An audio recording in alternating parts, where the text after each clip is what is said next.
अहमदाबाद शहर में पति पत्नी रहा करते थे। पति का नाम सुरेश था और पत्नी का नाम प्रिया होता है। दोनों ही अपनी जिंदगी में बहुत खुश होते हैं और हमेशा एक दूसरे का ख्याल रखते हैं। अरे प्रिया, कहाँ हो तुम? जरा यहाँ तो आना, कुछ काम है तुमसे। बस पूरा दिन काम ही काम करती रहती। हाँ बोलो, क्या हुआ है? क्यों बुला रहे हो आप? नाश्ता बना रही थी आप ही के लिए, लेकिन चिल्ला चिल्ला कर सारा घर सर पे उठा लिया। बोलिए, अब क्या काम है? अरे प्रिया, मैं तो तुम्हारे लिए बोल रहा था कि तुम रोज रोज काम ही करती रहती हो ना। आज मैंने कुछ सोचा है। मैं सोच रहा था कि यही पास में एक रेस्टोरेंट है, वहाँ चलोगी? शाम को खाना वहीं खाएंगे, हम दोनों साथ मिलकर बैठेंगे भी कुछ देर। अच्छा, तो ये बात थी। ये तो काफी अच्छी बात है। मैं भी रोज रोज थक चुकी हूँ घर में खाना बना बना के। अच्छा है, साथ में चलेंगे। सच में मुझे बहुत अच्छा लगा। ठीक है, मैं रेडी हो जाऊंगी शाम के लिए। आप भी थोड़ा जल्दी आ जाना, नहीं तो रोज की तरह लेट आओगे, फिर लॉकडाउन की वजह से कहीं जाने नहीं मिलेगा। अरे हाँ, अच्छा हुआ तुमने मुझे लॉकडाउन का याद दिला दिया, नहीं तो मैं अपने रोज के टाइम पर ही आने वाला था। ये तुमने काफी अच्छा किया, नहीं तो हमें प्लान कैंसिल करना पड़ता। ठीक है, अब जाओ। वैसे भी आपका टाइम हो गया ऑफिस जाने का। अब सारा टाइम यही वेस्ट कर दोगे तो ऑफिस कब जाओगे? जल्दी जाओ, चलो। तो क्या हुआ, अपनी वाइफ से ही तो बात कर रहा हूँ, किसी और से थोड़ी कर रहा हूँ। और देर हो जाएगी तो हो जाने दो, पर मैं तो टाइम से जाऊंगा, चिंता मत करो। अब चलो, जाता हूँ मैं, बाय। सुरेश अपने काम से चला जाता है। प्रिया भी घर के कामों में लग जाती है। वहीं दूसरी ओर उनके पड़ोस में एक फैमिली रहने आई हुई होती है, जिसमें टीना नाम की एक लड़की होती है और टीना के साथ उसकी माँ भी रहती है। टीना बहुत ही चालाक होती है और हमेशा कुछ न कुछ चालबाजी चलती रहती है। उसकी माँ भी उसके जैसी ही होती है। दोनों माँ बेटी एक ही जैसी होती हैं।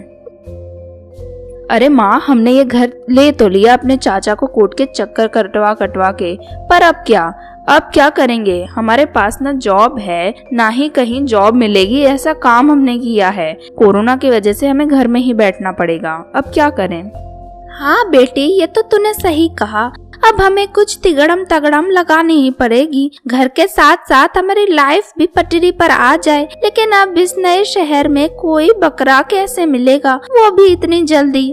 और हमें जो भी करना है जल्दी ही करना होगा, नहीं तो हमारा क्या होगा ये सोच तू बेटा। मेरी नजर में एक बकरा है, पर इस बार थोड़ा संभल के करना होगा जो भी करें। अगर बकरा फंसा नहीं तो हम फिर से रोड पर आ जाएंगे पहले की तरह। तूने जो सोचा होगा सही ही सोचा होगा मेरी बच्ची। तो बता, मुझे क्या चाल चलनी है? जो तेरे मन में जो भी चल रहा है जल्दी बता मुझे भी अच्छे से। माँ, यहाँ बगल वाले घर में एक पति पत्नी रहते हैं, काफी अमीर है। मैंने सुना है कि पति की अच्छी सैलरी है, तो मैं उनका ही कुछ करने का सोच रही हूँ। बस बेटा, तू बताती जा। माँ, मैं सोच रही हूँ कि उन दोनों की शादी तोड़कर मैं उससे शादी कर लूँ, फिर मेरे पास दो घर भी हो जाएंगे और घर चलाने के लिए पति भी हो जाएगा। सही सोच रही है बेटा, तू कर दे। मैं तो बोल रही हूँ जितना जल्दी हो सके उतना जल्दी सब कर ले, तो हमारी जिंदगी पटरी पर आ जाए। ऐसा बोल के टीना अपने माँ के पास से बाहर चली जाती है। वहीं सुरेश का भी ऑफिस से आने का टाइम हो गया है और टीना सुरेश के आने का वेट कर रही होती है। जैसे ही सुरेश आए, टीना अपने जाल में फंसा ले उसे। हाय, आप सुरेश है ना? आपके पड़ोस में नई रहने आई हूँ मैं। मुझे थोड़ी आपकी मदद चाहिए थी। क्या आप मेरी थोड़ी मदद करोगे मेरे घर चल के? हाँ, क्यों नहीं। पड़ोसी ही पड़ोसी की मदद करनी चाहिए। चलो, मैं चलता हूँ आपके घर। जो भी झूठा काम था टीना सुरेश से करवा लेती है। उसके बाद टीना और उसकी माँ सुरेश से बात करने लगते हैं। वैसे बेटा, तुम्हें मेरी बेटी कैसी लगी? क्योंकि तुम भी बहुत सुंदर हो और मैं भी अपनी बेटी के लिए लड़के देख रही हूँ, पर कोई मिल ही नहीं रहा अच्छा सा, इसलिए पूछ रही थी। आंटी, टीना अच्छी है, लेकिन मैं शादीशुदा हूँ, मेरी पत्नी है, हम दोनों काफी खुश हैं और मैं तो शादी नहीं कर सकता हूँ ना। आप अपनी बेटी के लिए कोई और लड़का ढूंढ लो। पहली बात, मुझे आंटी नहीं मम्मी बोलो।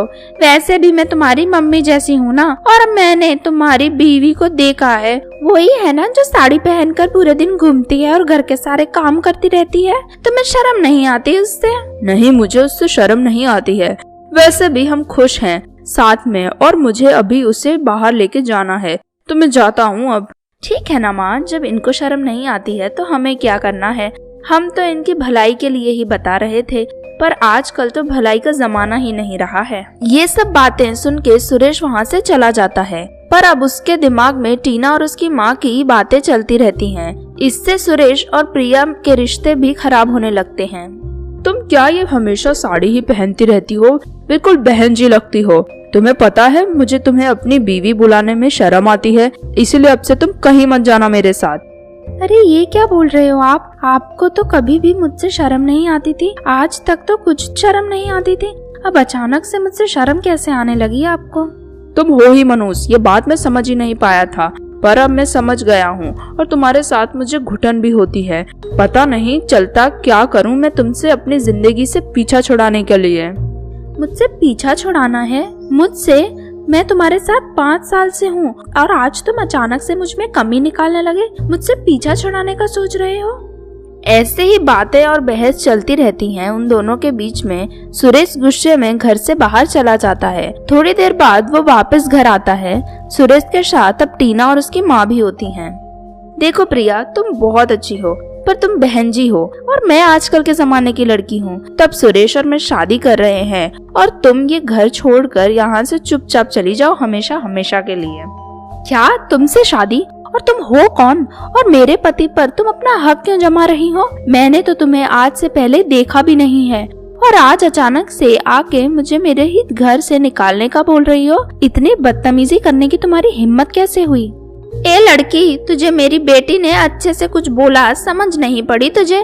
मेरी बेटी टीना की बात अब तू अच्छे से समझ और इस घर से निकलती जा चल, नहीं तो तुझे यहाँ से धक्के मार के निकालना पड़ेगा।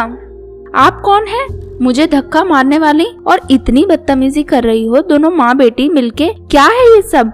मैं क्या समझूं सुरेश? मैं समझ नहीं पा रही हूँ। देख लड़की, ये घर अब हमारा है और सुरेश मेरी बेटी का पति है। इन दोनों ने शादी कर ली है। अब तू यहाँ रुक के अपनी बेइज्जती करवाएगी या फिर अच्छी तरह यहाँ से चली जाएगी? चल। सुरेश, ये दोनों जन क्या बोल रही हैं? तुम ऐसा कैसे कर सकते हो मेरे साथ? इतनी नफरत हो गई तुम्हें मेरे लिए कि मेरे लिए तुम सौतन ले आए। मैंने ऐसा क्या किया है? मैं पहले ही बता चुका हूँ, तुम शर्मिंदा करती हो इसलिए ये शादी कर ली। अब तुम यहाँ से चली जाओ। बेचारी प्रिया अपने ऊपर हुआ अत्याचार चुपचाप सहन कर गई। आखिर करती भी क्या, उसके पास कुछ और ऑप्शन भी नहीं था। बेचारी चुपचाप अपने पति को छोड़कर वहाँ से चली गई। उसके बाद सुरेश, टीना और उसकी माँ खुशी खुशी रहने लगते हैं।